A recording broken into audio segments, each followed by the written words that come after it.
Bem-vindos ao Radar das Seleções, eu sou o Meca, esse é meu parceiro Rick, e hoje estamos muito felizes, começou a semana da Copa do Mundo já, não de jogos, mas de convocações, para mim já é o início, é o pontapé inicial da Copa.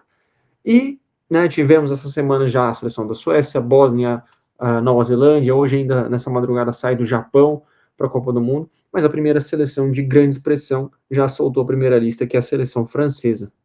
A tão temida seleção francesa, né? Então, nessa semana de convocações aí, essa é a primeira grande a divulgar. Então, vamos acompanhar aí o que vieram aí, quais são os seus 26 convocados. Para começar, os três goleiros foram Manhã do Milan, Sambá do Rennes e Risser do Lens. Né? Manhã e Sambá já eram óbvios, eram dois goleiros que literalmente estiveram em todas as datas FIFA com o Deschamps, nesse ciclo, todas as datas FIFA. Manhã titular absoluto, Sambá o goleiro de imediato, o goleiro reserva. E aí havia uma dúvida na terceira posição. O Deschamps ele é um cara muito conservador, ele vai sempre nas mesmas ideias. O ciclo começa com Manhã, Sambá e Areolá. O Areolá permanece até a data FIFA de setembro de 2024, quando o Chevalier, na época no Lille, começou a estourar no campeonato francês. E ele começou a convocar e a ocupar essa terceira posição no gol da França a partir de outubro de 2024 e não saiu mais. Então, assim, até agora, na Copa do Mundo, até a convocação de hoje, só 4 goleiros convocados o ciclo inteiro. E com essa constância. Havia essa dúvida se de fato o Chevalier chegaria na Copa do Mundo, porque por mais que ele é um goleiro de confiança, ele é um goleiro que teve uma queda técnica muito brusca quando ele chegou no PSG. Né? Só que na data FIFA de março, a última, um mês e meio atrás, ele foi convocado. O Deschamps bancou a convocação dele. Então ali foi meio que batida de martelo. Ele tá mal no PSG, ele reserva no PSG, mas é meu jogador de confiança, eu vou levar. Né? Eram poucas pessoas que tinham uma expectativa, que esperava que havia uma mudança no gol. Né? Eu mesmo tinha até feito uma aposta com o Rick por fora, né, de quais seriam os jogadores convocados na data FIFA pela França, né, para a Copa do Mundo. Eu coloquei o Chevalier, só que aí o Deschamps surpreendeu e não convocou o Chevalier, chamou o Risser, primeira convocação dele na história da seleção francesa é logo da Copa. Risser, goleiro do Lens, que é para muitos o melhor goleiro do atual campeonato francês, está 21 anos, então é uma baita promessa com uma projeção absurda, já tem essa oportunidade logo de cara. Eu acho legal, por exemplo, você ter um terceiro goleiro que é um goleiro jovem, de projeção para o futuro dos ciclos, né? Que está sendo um dos melhores do campeonato, ou se não o melhor. Então Sim. é importante isso também. Mas ele não tinha sido convocado antes, beleza, mas mostra que ele estava sendo observado, né? Que ele sempre esteve sendo observado e que a confiança dele para a Copa do Mundo na primeira convocação demonstra isso, né? Ele era o goleiro titular do Sub-21 da França, né? Ele foi convocado para a seleção francesa no Sub-21 de março, então ele disputou jogos ali. Né? Então já Então ali tinha ele uma garantiu, né? Ali demonstração deve de. ter feito alguma coisa boa que gostou e falou, pô, por que não ser o terceiro goleiro da Copa? Na lateral direita, Koundé e Gusto. Koundé do Barcelona, Gusto do Chelsea. Já era o esperado, já eram os dois laterais que vinham tendo recorrência de convocação no ciclo. Koundé titular desde o ciclo passado, né? Para a Copa de 22. O Gusto entrou nesse último ano e meio dentro do ciclo e não saiu mais, caiu nas graças do Deschamps, então era meio óbvio. Já na esquerda, Theo Hernandes do Al Hilal e Digne do Aston Villa, também mesma situação. Theo Hernandes, titular desde o ciclo passado, permanece. O Digne do Aston Villa retorna né, aos ciclos né, da seleção francesa, ele que já recebe essa oportunidade há 2 anos, né, e aparentemente ele voltou a cair nas graças do Deschamps e hoje até briga por titularidade. Uma curiosidade, o Digne é o único jogador deste plantel que estava na Copa do Mundo de 2014. Ele não foi para 18 nem 22, ele estava na de 14. É interessante, né? Você vê que um jogador que passou duas Copas sem ser convocado e retorna agora, né? Então demonstra que, Longevidade. né, longevidade na seleção, uma confiança de alguma coisa que ele já fez e que agora voltou a atuar de um nível mais alto. Mas acho legal, eu gosto dele como jogador. Zagueiros, a seleção francesa levou Saliba do Arsenal, Pamecano do Bayern de Munique, Konaté do Liverpool, Lacroix do Crystal Palace e Lucas Hernandes do Paris Saint-Germain. Daí a única surpresa para mim foi o Lacroix. Eu não esperava que ele fosse chamar um zagueiro a mais, né, para ter 9 defensores. O Deschamps nunca demonstrou ao longo deste ciclo querer levar um nono defensor.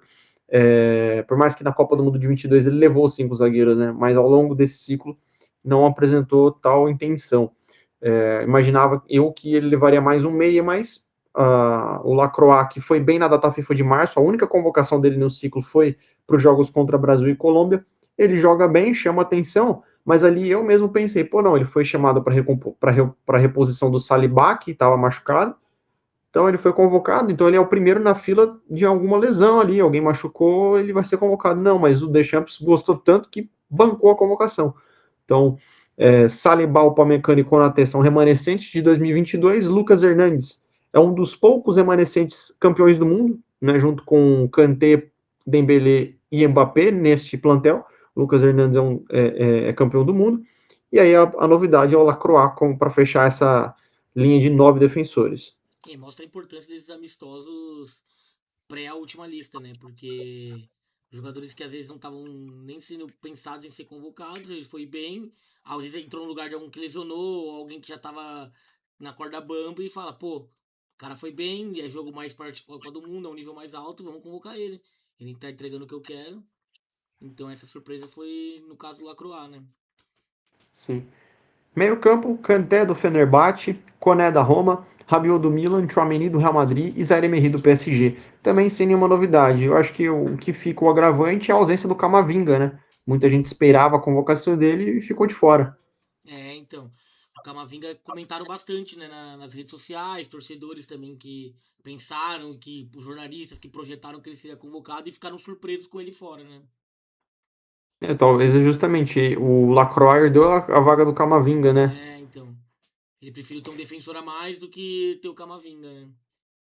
Até porque ele também joga quase num 4-2-4, né? Então é literalmente o mesmo padrão que o Ancelotti tem feito, né? 9 defensores, 5 meias e 9 atacantes. Pra ver como o sistema precisa disso, né? Pra ver como que é um caminho certo, né? Essa fórmula de convocação. Boa. Atacantes, Aklioche do Mônaco, Barcola do PSG, Cherki do Manchester City, Dembélé do PSG, Doué do PSG, Mateta do Crystal Palace, Mbappé do Real Madrid, Olise do Bayern de Munique e Thuram da Inter de Milão. Então, a ausência significativa aí é o Ekitike, mas por lesão, com certeza ele seria chamado. Para substituir havia essa dúvida, né? Do Colomuani ou do Mateta. Eu imaginava, particularmente falando, que o Colomuani seria convocado porque é homem de confiança do Deschamps. Mas realmente a temporada dele é péssima no Tottenham. Já vem de alguns anos ruins, né? Pós transferência para o PSG, ele não vai bem no PSG, vai mal vai ok na Juventus, vai e vai bem mal no Tottenham. Então eu acho que perde um pouco de respaldo, atrelado a um boa reta final de ciclo do Mateta, né? Até disputou Olimpíadas em 2024, né? Ele, como acho que na época ele já estava acima da idade, foi um dos poucos chamados para isso.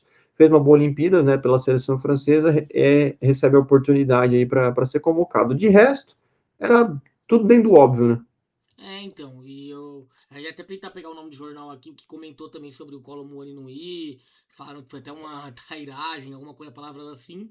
Só que foi o que você falou, a temporada dele é muito mal, ele já não vem demonstrando grandes atuações pela França, então não adiantava ter ele, mesmo ele sendo um homem de confiança, acaba caindo aquilo. Pô, ele é homem de confiança, mas até que ponto eu vou confiar nesse jogador que não tá entregando? Então acaba sendo que o Mateta ganha essa oportunidade, que é um jogador interessante também, jogador que vem de atuações melhores, e acredito que ganhou essa vaga, né? Então o Colomuani acabou caindo por ele próprio, né? Pelo processo dele próprio de não entregar. Boa. Uma curiosidade só para a gente finalizar, antes da gente ir para o campinho tático, tá? Alguns jogadores que tiveram ao menos 10 convocações neste ciclo ou mais, né? De 17 possíveis, agora 18, né? Se for considerar a convocação para a Copa do Mundo, que não foram convocados. Você tem o goleiro Areola, que teve 10 convocações no ciclo. Você tem o zagueiro Pavar, que teve 12 convocações no ciclo, né? Um remanescente de Copa do Mundo que não foi convocado para esta. Tem o próprio Camavinga, que também tem 12 convocações. Tem o Fofaná do Milan, teve 10 convocações no ciclo. Tem o Coman do Al Nassr, 10 convocações no ciclo. Não chegou a ter 10, mas o Griezmann teve 8 convocações no ciclo, mas ele se aposentou da seleção. Mas esses aqui mesmo, exemplo de outra comparação, né? O Olise não teve 10, Mateta teve 3, Cherki teve 4, e o próprio goleiro que eu falei, o Risser, é a primeira. Isso mostra a força que os jogadores ganharam nas últimas data FIFA, né? Esses jogadores vieram numa crescente mais recente. Então o Sim, Deschamps falou assim, pô, vou priorizar quem tá jogando bem no presente, né? Não vou priorizar a história do cara, o contexto do ciclo inteiro. teve uma questão hierárquica, né, que ele Sim, atrelou, né, teve muitos jogadores aí que da também vieram de base, hierarquia, confiança. O Lucas Hernandes também é um jogador de confiança, né, ele é reserva no PSG, mas mantido, né. Então, você tem alguns critérios para algumas posições, para alguns nomes, e é normal, natural isso. então, o técnico sempre vai ter a linha dele, né, pra seguir. Então, se ele acredita que o Hernandes mesmo sendo um reserva, é um jogador que pode ser líder, um jogador que pode ajudar bastante, ele vai convocar. Mas tem a questão do Colomwani, que é um jogador de confiança, mas aí que não tá entregando, então ele acredita que não tem como convocar. Então, tem esse critério diferente para cada posição e jogador. Bom, os três goleiros ali tranquilo, lateral direito também distribuído. Acredito que essa linha defensiva, né, num todo eles vão com Manhã, com D, Salibal, Pamecano, e aí na esquerda acho que depende do adversário, de Theo Hernandes ou Dinhe, vai muito depender do adversário.